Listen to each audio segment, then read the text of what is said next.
Welcome to Deadbeat Sessions, where the Herald Review invites local artists to perform in our morgue. Visit Jacob's Music Shop, Cochise County's #1 spot for all your music needs. We've got chords, strings, picks, and quality affordable guitars. Jacob's Music Shop is a certified Teton dealer and offers a Teton lifetime warranty. If we don't have it in store, we can order online. Stop by Jacob's Music Shop on Fry Boulevard next to Breakmasters, Tuesday through Friday, 11 to 5, and Saturday, 11 to 4.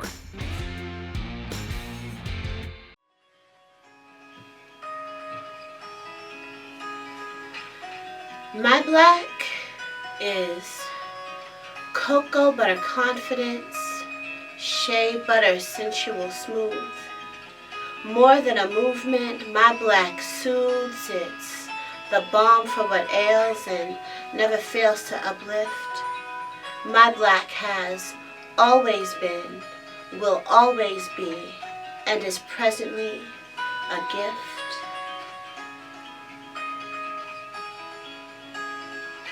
My black is majestic, nothing sadistic about the joy it brings. My black is God-plated with armor from my crown with markings down to my soles.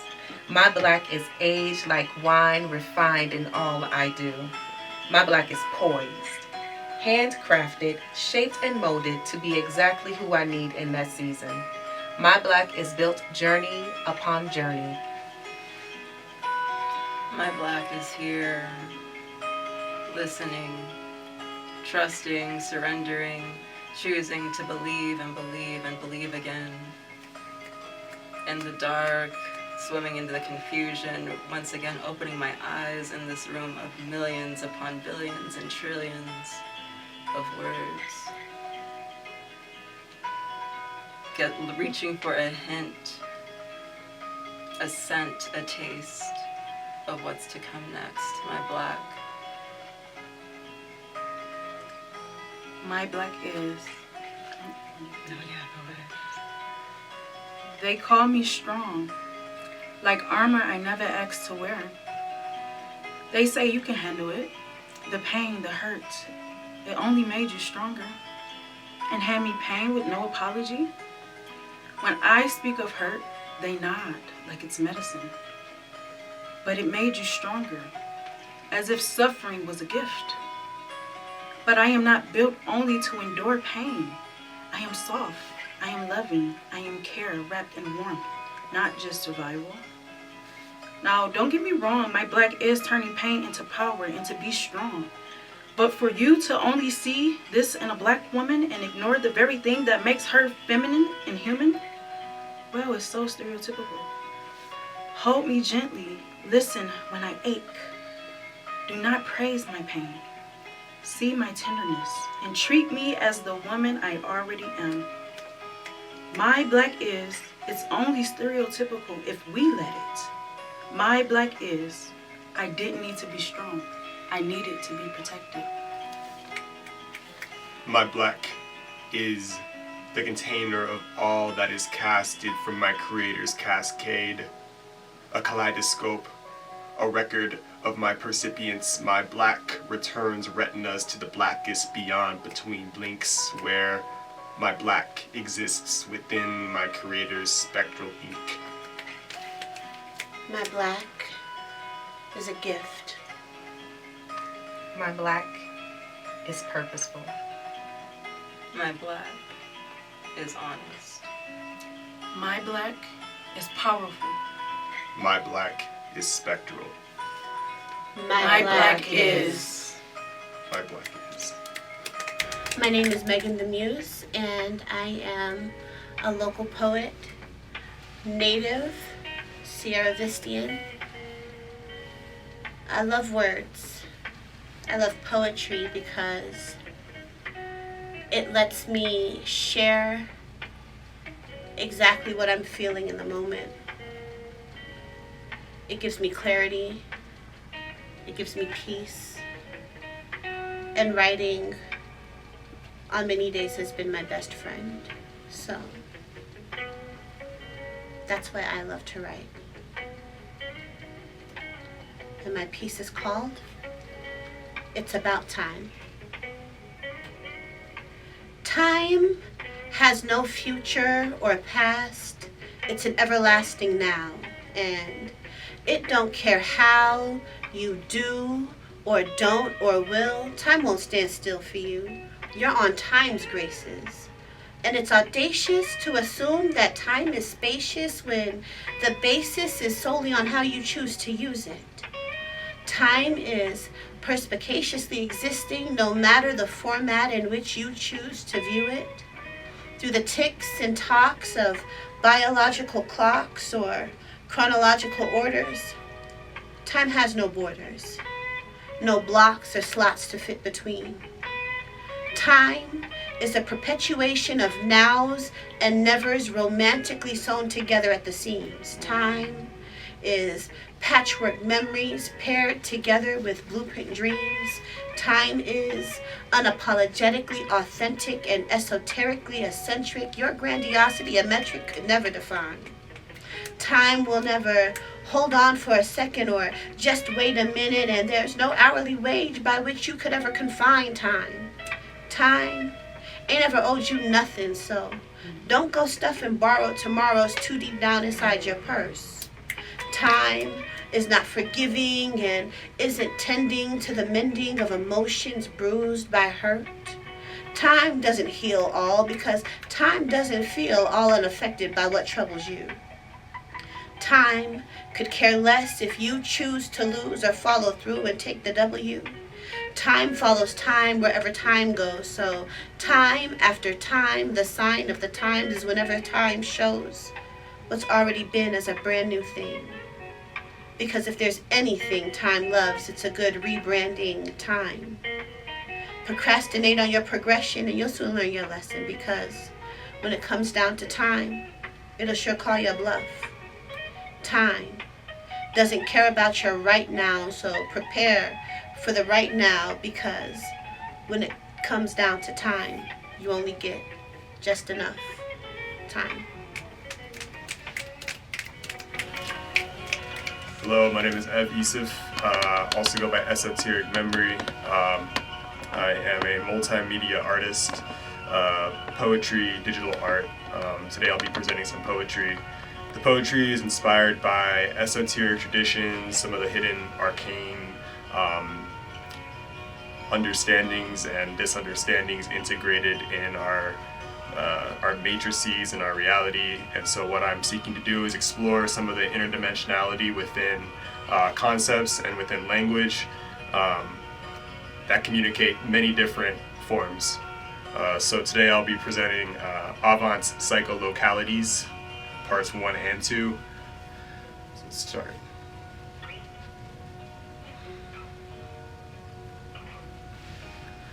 I'm from East Demos, daimonically redefining the telos strands, deifying the ethos, defining etheric eros, divine earlobes, a terra incognito scion, ingressing psionic crestomathy, chronically ingesting the kykion to calibrate ibis kantos in Iblis's citadels, the katabatic caverns cascading stalactites, thanatonic hourglasses, the granule drifts gradually to the drumbeats of distant diaphragm, to the pulse of prodromal ozone, a blistered sanction of disglaciated stardust. The babbled divergence of Pangea pants permeates alien poetica from aeolian fathoms of aphotic polarity. It's the essence of my exocarp, a pulsar parsec, partly a prophecy of Parsees penning panegyrics for mantis pantheons and panthera manticisms. Panta-ray sonorizes iconophores from necronomiconic omnibus omnisciently. Off the lotus flocculus, osmanthus, ostraconic clematis, occluding sonorous transductions of sunglyph.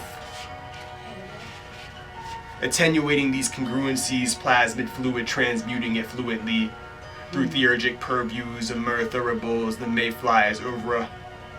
Over the allomorphs allegorize in the alchemy allometrize in quantities of quantum glyph, the altruistic alepphs, the hieroglyphic of Hathors, scribbles from segments of segmetic serpents sipping nepenthe like cc's on top of the necropolis, the sphinx, the sacrum, the sancta sanctum, the sectum sempra, sizzling Aesop's entopic Aesop, Tron, Eidolon, the Ipsiidae, Pleiades, pyretically promulgating the phlogiston conflagration, pursuing the impossible concatenations of perpetuity concentrations.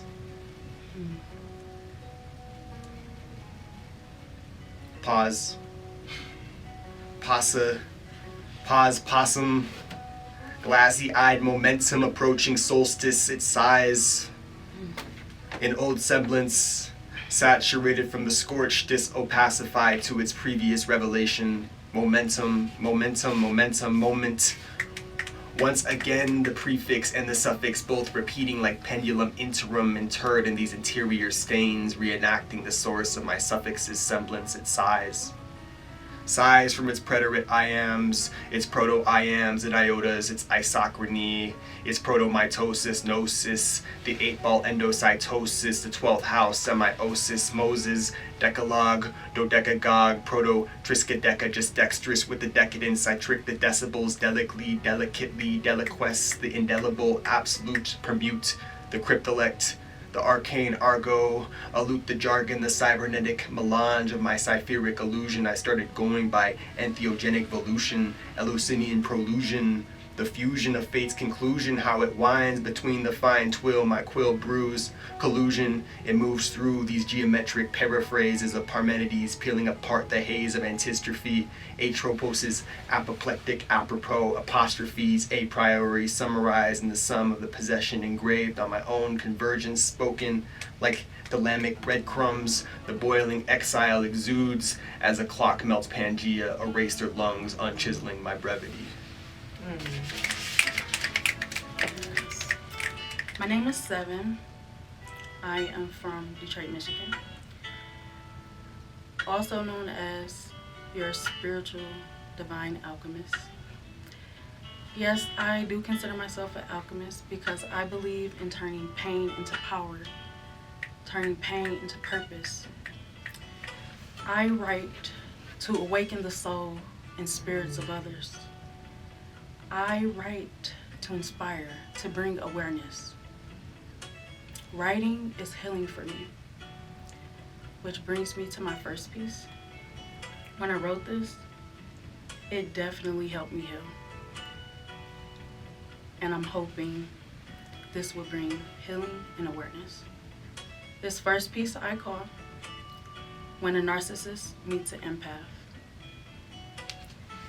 Y'all, he was the devil in disguise, in the presence of an earth angel. The blindfold over my eyes, I couldn't see clear, yet he saw me from every angle. See, everything I did, he mirrored me, so in reality, I was in love with me myself. He never had a real identity, see? He wore a mask and he wore it well. See, that's how they get you, the fuckery, the trickery, the ultimate trickster that preys on her, the narcissist. See, he'll believe his own lies, the devil, the demon in disguise. My light so bright is what he needs to feed and survive, draining me of my energy and dimming my energy. My heart was pure. He was sick and I was the cure. 10 years and 2 kids later, finally a karmic cycle complete. But I was not prepared to experience the ultimate betrayal upon me. See, I walked blindly into the darkness. I faced hell. Only to awaken from the spell, illusions, lies, and deceit. See, when you know more, there's no more. I chose to walk away and leave. But the narcissist, the little tricks he had up his sleeve, no human being can endure. But you see, I am not a human being. I am an empath, an alchemist, an earth angel in disguise. See, I was the blessing and he the lesson. Finally, the veil from over my eyes. I taught him unconditional love and then I learned to love me. Yet he did everything to destroy me. See, while I was being genuine, he was using strategy. As if the mental, physical, and verbal abuse wasn't enough. No, you had to find a way to trap me. So you poke and you provoked and you record my reaction to your abuse as if it's a collection field. You chose to call the cops on me, imprison me, take my children away from me, take my home, take my car, all the material and everything that was a part of me. But in the end, I win. You can never defeat me. See, God was watching, my ancestors clocking T, my spirit team divinely guiding me. I'm protected. Walk in karma. You'll see. Victory in my path when a narcissist meets the empath. Thank you. My name is Vernon Marvel, but everyone calls me Marvel. I also go by the literary surgeon. I found writing in like 10th grade. I actually didn't have any sports that I could do that time, and I had no outlet, and I found out that I could rhyme, and I liked rhyming, but I didn't like necessarily feel anything for poetry. And when I realized they were one and the same, it was kind of just something that it took off. And then I'm from New York. I should mention that. I'm from New York, Long Island, New York. And then I had a gap in writing, probably like a touch here, a touch there. And then I met these folks, and I was like reinvigorated, you know, inspired on something that I thought couldn't be inspired. And here I am. So,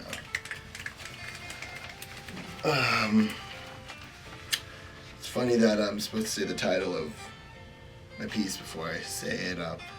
I never wrote one for this. It's just untitled.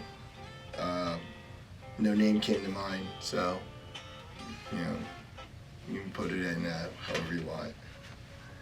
It's untitled number 1.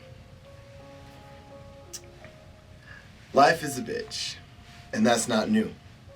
I'd act like a bitch if I was attached at the hip and had to deal with the shit that I go through. But this bitch is Super Saiyan Goku.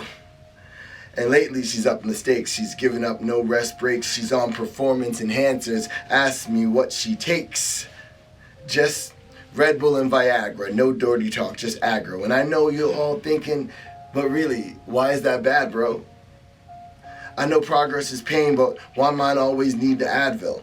I'm trying to forge myself into a better person. She's the hammer, so someone's got to be the anvil. But I'm sick of being the wick while shit keeps trying to blow out all my candles.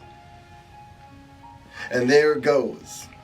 When she gets bad, she says, nobody fucks you like I fuck you.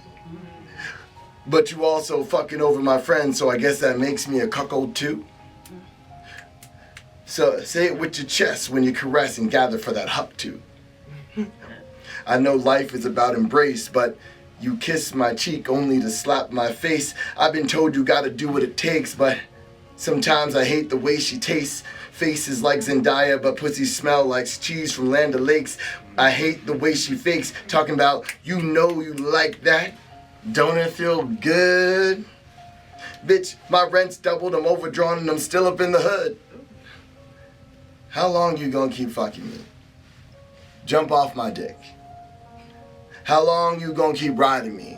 Don't need no snakes misguiding me. Don't touch my stick. I done made great strides, but life, you the same cold bitch. I'm trying to create a future, but your design looks sketch. Yet you think I'm gonna be down for the same old shit? Took my tax return, now you wanna take my checks? I'm not mad, I'm just vexed. You look just like my next ex. And I make hexes for my exes, a grandmaster from a chess piece. Ain't no flexes and doing stretches, cause that's how you wind up floating in the Chesapeake. I used to gamble with my life. Now I only do it with scratches. I used to only roll with bitches, but now I hang with dog catchers. Cause life is Hannibal Lecter. It will eat you alive. Wait, that was dark. I can do better. Cause life is like a lecture. It only wants to fuck. One more time. Because life is like a lecture.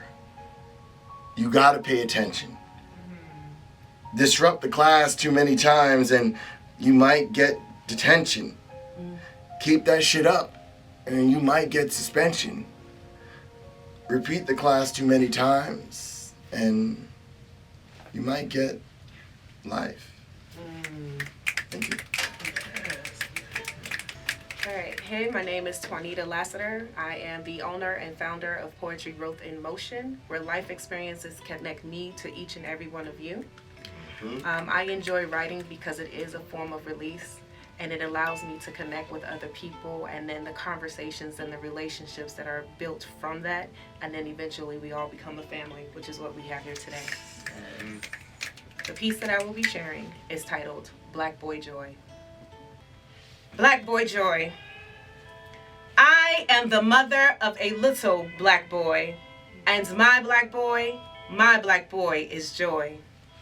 His flickering spark a growing flame of wisdom, love, joy, peace, gentleness, kindness, faithfulness, the fruits of the Spirit.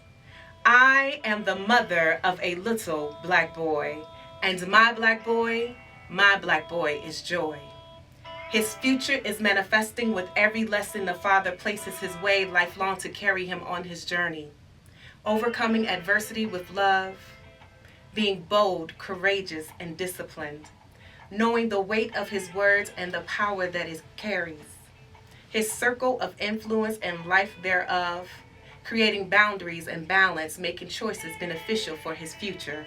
I am the mother of a little black boy, and my black boy is joy. He's born into a family with generational curses, and they are worthless. Why? Because the buck stops here. There are no more.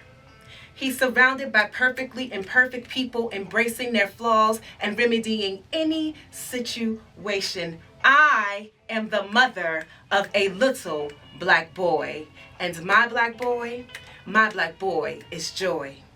He is heard, he is validated, he is loved, he is respected. I am the mother of a little black boy, and baby, my black boy is joy. He is covered by the blood. I carry burdens he will never have to carry.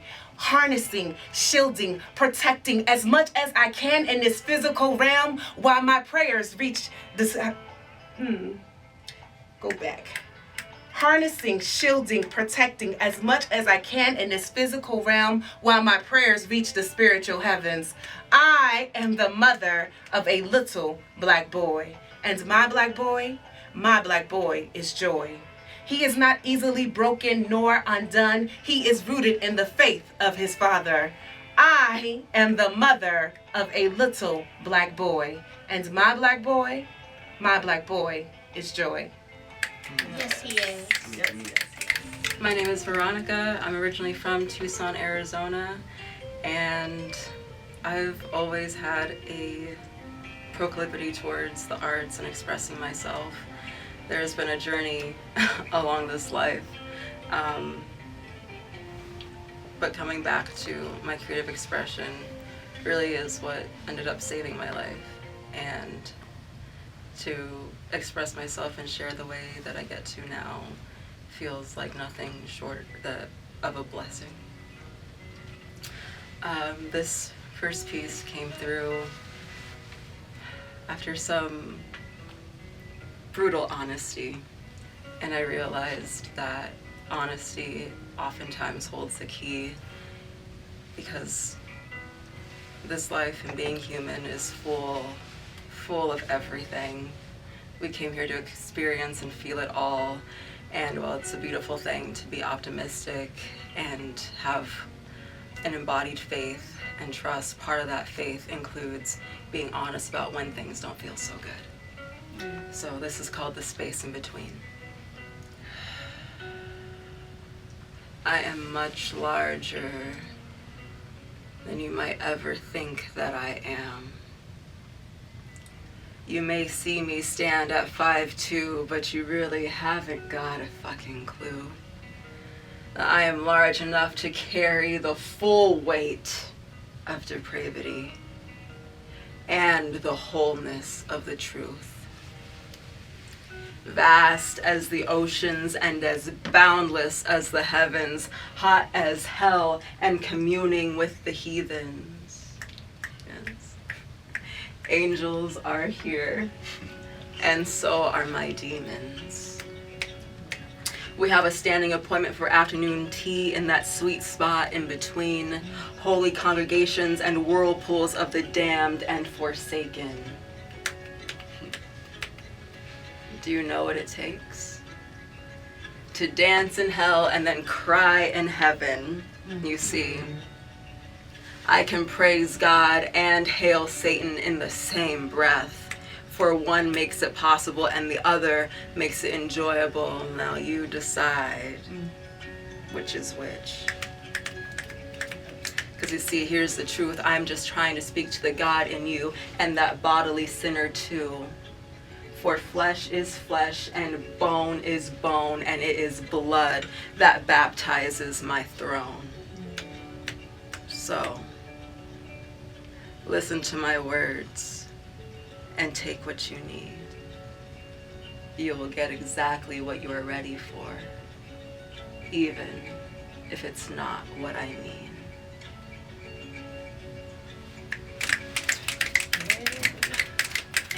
This is Love is Blind. Love is what some call relative. Too positive, somehow become a negative. I gave you everything, and you took all I had to give. Had me feeling like there was no reason left to live, and if I couldn't touch your heart, then what was the use? A silly woman confused real love with abuse. And I wasn't just silly, I was a fool for you. Had me wanting to go out and cut a fool for you. I loved you, there wasn't nothing I wouldn't do for you. Climb the stars just to pull down the moon for you. Instead at your request, I did things that I regret. Things that even though you're gone, I still can't forget. And I would have never thought you'd handle me, I would have bet. Little did I know that you weren't even finished yet. Nights with your hands spent wrapped around my waist, turned into days with your fists coming at my face. Tried to fix it up with a meaningless embrace. These are the memories my mind still tries to erase. Do you know how hard you made it for the next love? You turned my innocent into a more complex love. I'm feeling kind of like you left me with a hex love. Found myself wanting only physical sex love. No more wearing my heart on my blouse sleeve. No more crying every time a man just up and leave. I tucked away my heart and wore my lust between my knees.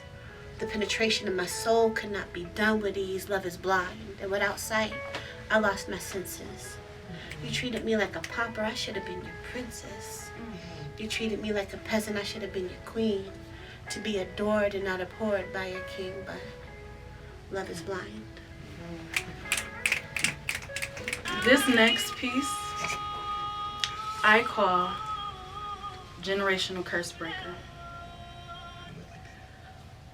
What I come to realize is that no matter what we're going through, whether it's good or bad, there's never a loss, but there is a lesson.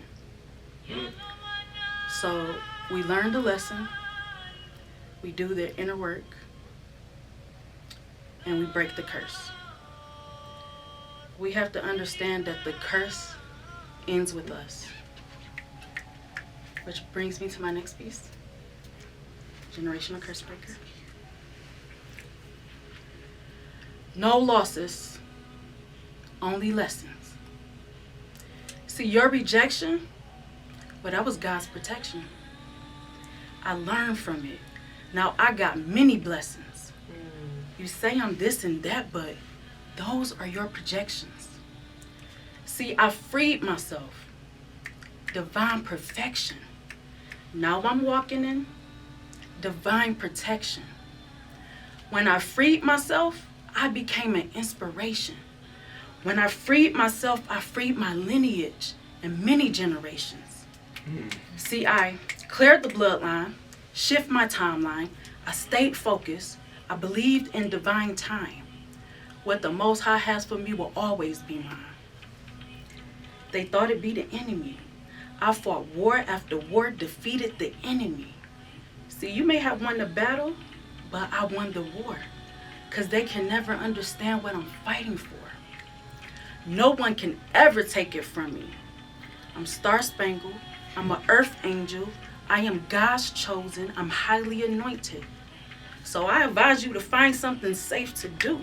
Because when you play me, you're really playing you. My heart is pure. My love is pure. My energy unmatched. That's absolute facts. Can never be replaced, copied, or recreated. I'm always giving thanks. Grateful I finally made it. I am generational curse breaker.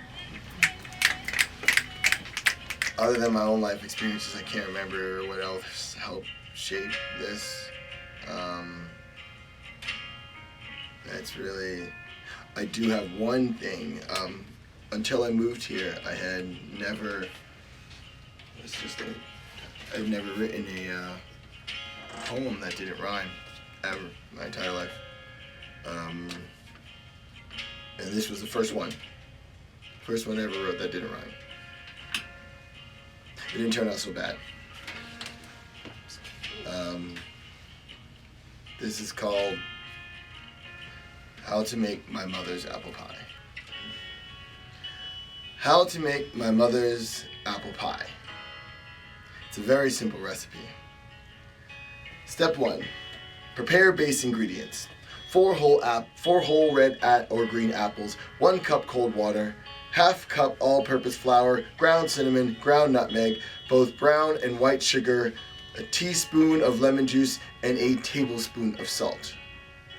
Now, in place of salt, my mother would substitute a thrust open door, a young boy's tears, questions and queries, a collective disheveled youth, and finally, an ideal that never should have been habituated.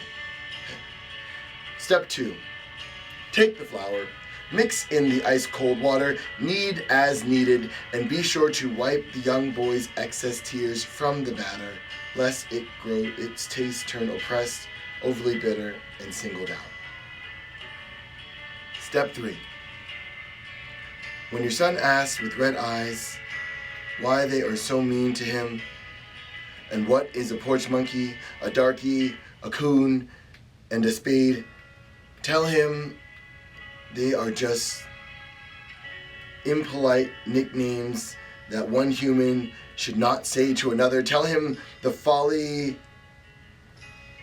tell him they are just bad words that still seem to slip through the cracks, just impolite nicknames that one human should not say to another. Tell him the folly of ears and hearing is that you cannot willingly turn them off and shut them out. Tell him mother knows best. And don't forget to sprinkle some cinnamon sugar onto the dough for enhanced sweetness of flavor. Step 4. Take the apples, skin them, then dice them into sections. Spice them with the cinnamon, nutmeg, and white sugar. Pause for a moment. Make eye contact with your son and tell him he is beautiful and you will always love him. Stroke his forehead gently, warming the location for your incoming kiss. And if I neglected to mention, please don't forget to pit the apples. There can be no seeds in my mother's recipe. Step 5. Preheat your oven to 425 degrees. Then grab your dough and prepare it for flattening. But instead, suddenly turn and gasp. When your son comes home with bruises blacker than his hue, you don't ask him what happened, because you both already know. Instead, ask him if he's okay. Instead, tell him you're sorry. Sorry that the monsters under his bed have somehow managed to enroll in his school, ride on his bus, and sit next to him in class. Sorry that he must have thick skin because, much like the layer of your pie crust, theirs is so very thin. Step 6. Reassure your son that the words shouted from the car passing by when you walked to the grocery store for the missing eggs were just urban slang for hello. You tell him to go to aisle 5 and grab himself some fruit snacks because he deserves it. You tell him that you hope the forget-me-nots sputtered from their lips turn to tulips and sweet nothings so that he may sleep on a bed of flowers. Step 7. Your dough finally kneaded into 2 sections. Place the first section into the pie tin, appearing to concentrate too hard to hear your son's question. Next, pack the spiced apples into its bottom, subtly avoiding eye contact with your boy. In a saucepan, combine the remainder of the ingredients on a low heat, then pour over the apples and apply the top crust layer evenly.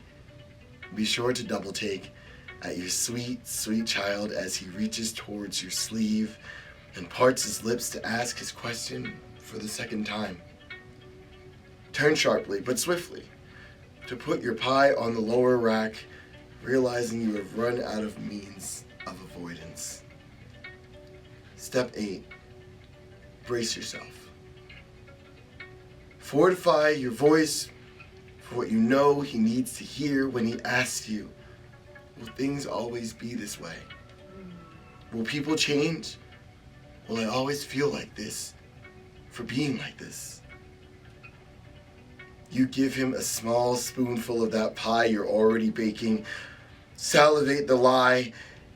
You say, yes, of course, things will change. This is just a fad, a passing trend that won't last forever. Tomorrow you will definitely feel better. You hope the lies you tell will cocoon overnight and sprout wings. Step 9. Time passed. Remove your finished product from the oven. Cut that kid an extra large slice, then kiss his forehead so hard that he misses his mouth with the spoon. Tell him you love him and that he is beautiful. Hide the worry that there may not be enough pie to last the week. The worry that you will have to pass this recipe down to him as your mother did to you, and so on, going back for generations. Tomorrow, you will have to go to the grocery store for more ingredients. And that is how you make my mother's apple pie. This piece is titled Chords of Love. Death is inevitable, but let it not be at the hands of another man. Blood stains, crimson red, drenched, wet, warm. Blood stained blood on concrete, lifeless body. Lifeless dreams, lifeless memes, as if life is less than a joke, we choke. Suffocating on our own ambitions, hopeless wishing, lack of action, multiple distractions, less than focused, hopeless. Chords of love. Such a great jubilee. Powerful, soft voice of mother commands respect. It's a tone. Lord, do it, and the response, it is already done. Praying woman of God, covered in centuries of anointing before inception. A lineage of prayer warriors, skin soft like satin, hands filled with such love and never idle. Faith-filled prayers passed down generations to generations, covering, spanning families and times to come. Transformative chords of love. Renew as praises go up and blessings come down. Prayers for the prayer and seed for the sower. Chords of love. So this next piece is currently untitled, so we're just going to roll with it.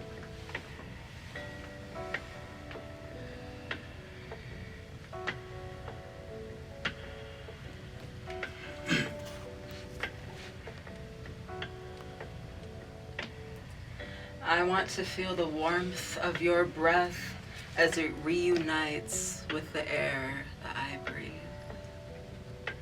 And as I do, the more I see where our chocolates meet. Different tones and varying levels of spicy. I want to explore your breathing corpse, searching your oral cavity with the fleshy probe of my own. I am in dedicated search of clarity. Clarity, searching for the answer to the question, just how patient can he be? And now my tongue's exploration is not an invitation. Collecting data and building anticipation takes time, and my deep search, research, cannot and will not be rushed. Lest you forfeit your privileged position as a test subject in my in-depth exploration. And now, don't tell me how to pray, and certainly don't tell me how to move, because who says worship can't happen in the bedroom?